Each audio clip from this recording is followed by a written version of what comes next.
amene amayitanitsa fereleza ku Malawi kuno timamdziwa. Timadziwanso landed cost ya fereleza obwera kuno. Zimene timachita kunoku kuononga anthu akuno kumidzi. Mukamba ife tikunena kuti fereleza litsitsa mtengo 4,000 nkanthu, tikunena zoonadi zimenezo zichitika. Komanso lidzakhazikitsa fertilizer manufacturing companies mafactory kuno ndiye zidzatsikira zimenezi. Malankhula koyamba ananena kuti tifuna titsitse mtengo wa fertilizer, ena afuna masokoneza ndiyambire pa fertilizer pomwepo.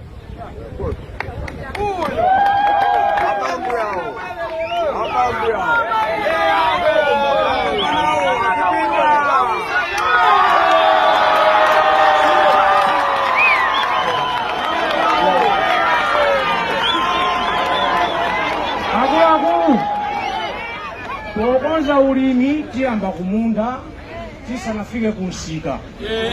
Ndipo tikamati tikusisa fertilizer thumba lake ndi limeneli la 50 kilo muzikula 4,495.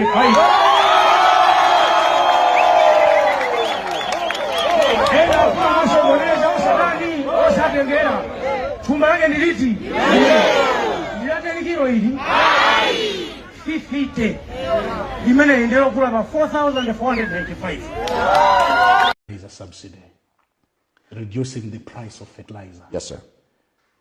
Others are doubting if fertilizer can be sold below 5,000 kwacha price. You tell the doubting Thomases. Yeah. No, sometimes we use that phrase. Speaking like a pop star.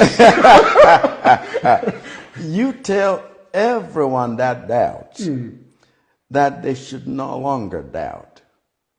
We know who imports fertilizers. We know where they get these fertilizers. We know how much they pay for these fertilizers. They are the ones who have actually assured us that this is a doable thing. Below 5,000 price. I just said so. It's doable. Yes, sir. You better believe it. Because others are thinking like it's a campaign gimmick. No.